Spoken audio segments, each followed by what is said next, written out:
Hello guides, कैसे हैं जी आप सब लोग। उम्मीद है आप सब बहुत अच्छे होंगे। तो गाइड्स, आज एक कहानी मैं लेकर आया हूँ एक संत फ़कीर की। कि एक बार एक फ़कीर था कोई। फ़कीर आपको जैसे मैंने बताया कि मस्त होते हैं, मालिक के बंदे होते हैं, मालिक से वो हर वक्त जो है उनकी लिव जो है वो जुड़ी होती है। तो उसके पास एक शिष्य कह लो आप आया कोई, अभी नया था वो। तो कहने लगा जी जो है मैं चाहता हूँ कि आपके पास मैं रहना चाहता हूँ और मैं चाहता हूँ कि मेरे जीवन में जो है बदलाव आ जाए कुछ ना कुछ। तो उन्होंने कहा भी देखो, रह तो सकते हो तुम, लेकिन आसान नहीं होता हमारे साथ रहना। तो उसने बोला नहीं नहीं कोई बात नहीं, मैं रह लूँगा, आप मेरे ऊपर दया मेहर करो इतनी कि मुझे अपने साथ रहने दो। उन्होंने कहा भी ठीक है। अब पहले ज़माने में तो आपको पता है बहुत जो है कई कई साल लग जाते थे कि कोई महात्मा जो है वो आपको अपने शिष्य बनाए। तो आजकल तो चलो संतों महात्माओं की जो है मैं मेहरबानी कहूँगा, शायद कलयुग है, यही निशानियाँ हैं कि वो अब ज़्यादा समय नहीं देते। उन्हें पता है कि शुक्र है ये आगे इतनी बढ़ाए। तो चलिए हम कहानी को आगे बढ़ाते हैं। तो वो कहने लगा ठीक है जी, आप मुझे साथ रहने दीजिए, तो मेरे भी जीवन में कुछ बदलाव आएगा आपके साथ रहने में। तो उसने कहा ठीक है भाई, जैसे तेरी मर्जी है। तो वो अब कहीं चले जा रहे हैं, नदी के किनारे किनारे चल रहे थे। तो आगे जाकर के दो तीन जो है किश्तियाँ आई। वहाँ दो तीन जैसे किश्तियाँ खड़ी होती हैं, तो साथ में उनका ओनर कह लो आप, वो खड़ा हुआ था, जो जो उसको चलाने वाला कह लो, नाविक जो था वो खड़ा हुआ था। उसको जो है महात्मा है, उसने पूछा भी ये किश्तियाँ किसकी हैं। उसने बोला ये फलाने फलाने बंदे की हैं जी। वो कोई पैसे वाला बंदा था। तो उसने कहा अच्छा ये जो दूसरे वाली किश्ती है ये किसकी है। उसने कहा ये वाली जी फलाने फलाने बंदे की है। वो भी पैसे वाला बंदा था, ये उसकी है जी। तो उसने बोला ये जो तीसरी है ये किसकी है। बोला ये कोई ऐसे ऐसे है, बाल बच्चे वाला बंदा है ये वो। तो वो बेचारा कोई ज़्यादा नहीं, हमारे जैसे ही था, कोई ज़्यादा पैसे वाला बंदा था नहीं इतना। तो बोला ये उसकी है जी। बोला अच्छा चलो ठीक है। फकीर ने क्या किया, वो जो गरीब आदमी था, जो कह लो जिसके बाल बच्चेदार बंदा था, वो उसकी जो किश्ती को एक दो बार जोर से पैर मारा और उसका जो फट्टा सा निकाल दिया एक दो, ताकि उसमें पानी भर जाए वगैरह कह लो, या जो भी आप कह लो कि उसको किसी तरीके से उसने तोड़ दिया, थोड़ा सा डिस्टर्ब कर दी वो। तो वो अब जो था, जो उसका शिष्य था, वो देख रहा है यार ये कमाल कर रही है, ये क्या हुआ, ये क्या कर रहे हैं ये भी। वो जो है उन किश्तियों को इन्होंने कहा कुछ नहीं, इस किश्ती को उन्होंने तोड़ दिया। वो चुप था, बड़ा उसके मन में सवाल से तो बहुत आए, लेकिन वो चुप था, क्या कहता अब। तो इतना करके तो वो आगे चले गए। हम आगे चले जा रहे हैं किनारे किनारे करते करते, वो इस तरह से वो सारी नहर जो थी वो किनारे किनारे करके पार कर गए और आगे जाके गांव आया, सुनसान सा, मतलब गांव पार करके सुनसान सी जगह आई कोई। तो वहाँ एक घर सा बना हुआ था, आधा आधा अधूरा, किसी का मिट्टी का, उसमें कोई रहता नहीं था। तो दीवारें वगैरह उसकी गिरी हुई थी। तो वहाँ जाके वो रुक गए और उन्होंने कहा कि भाई देखो ऐसे है, ये जो मकान की जो दीवार है ना, ये हमने बनानी है, तो हम दोनों मिलके इसको बनाएंगे। तो तुम पानी वानी का इंतजाम करो जरा आसपास। तो मैं मिट्टी मुट्टी इकट्ठी करता हूँ, तो इस दीवार को हमने बनाना है। वो बेचारा देखे अब करता क्या, अब आ तो गया ही था। उसने कहा जी ठीक है, अब गुरु का देश था तो मानना भी था, वो तो उसको गुरु बनाने ही आया था। तो बोला ठीक है जी कोई बात नहीं। वो किसी तरीके चलो उन्होंने सुबह से लेकर शाम तक वो दीवार को बनाया और अपना भूखे प्यासे वो लगे हुए थे, ना किसी ने रोटी पानी उनको पूछा।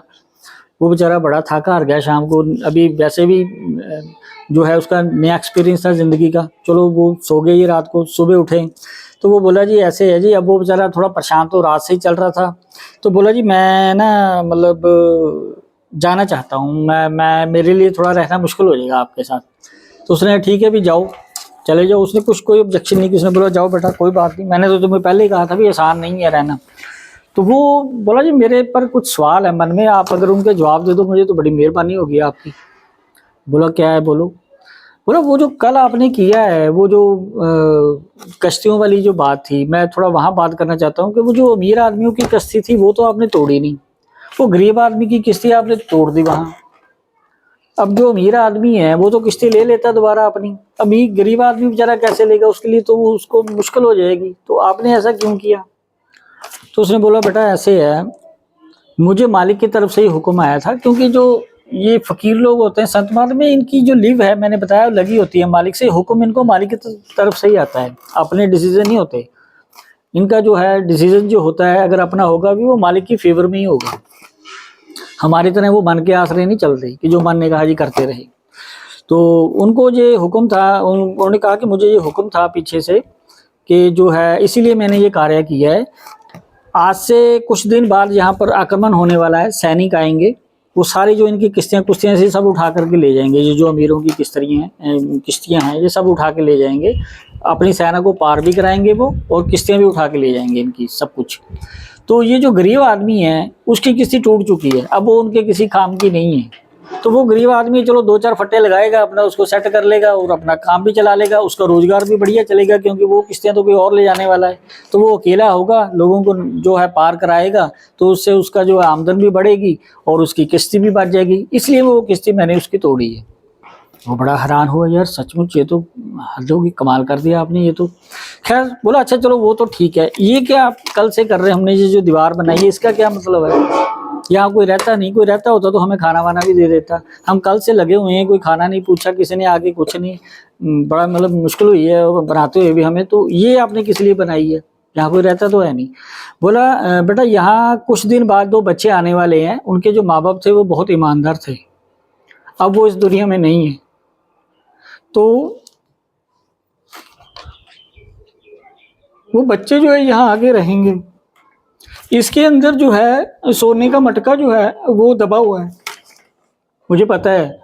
लोग इसको निकालना नहीं, इसलिए मैंने इसके ऊपर दीवार बना दी है। वो बच्चे जब बड़े होंगे उन्हें इस बात का इल्म हो जाएगा कि इसके नीचे कुछ है, ये ऐसा होगा। तो वो घड़ा कोई चुरा के ना ले जाए, इसलिए मैंने जो दीवार है कंप्लीट कर दी है। और वो जब बड़े होंगे बच्चे तो वो जो है मतलब इस घड़े को निकाल लेंगे और उनका जो है जीवन बदल जाएगा। ये इसलिए बनाई गई है। तो ये जो कहानी है हमें यही बताती है कि संतों की रमज को समझना आसान नहीं है। वो उनके जैसा जो मेहरबान कह लो आप, इस संसार में कोई दूसरा नहीं होता, किसी के बस की बात ही नहीं होती वो। अगर आप ये पूछो कि इंसानियत कहाँ बसती है, तो वो संतों के दिलों में ही बसती है। तो अगर आप उनके साथ मतलब खुद को जोड़ने का प्रयास करेंगे तो ये चीज़ें आपके अंदर भी धीरे धीरे घर कर जाएंगी। बस यही इस कहानी का सार है जी। आप सब खुश रहें, यही मेरी भगवान से प्रार्थना है। Have a nice day. Thank you so much.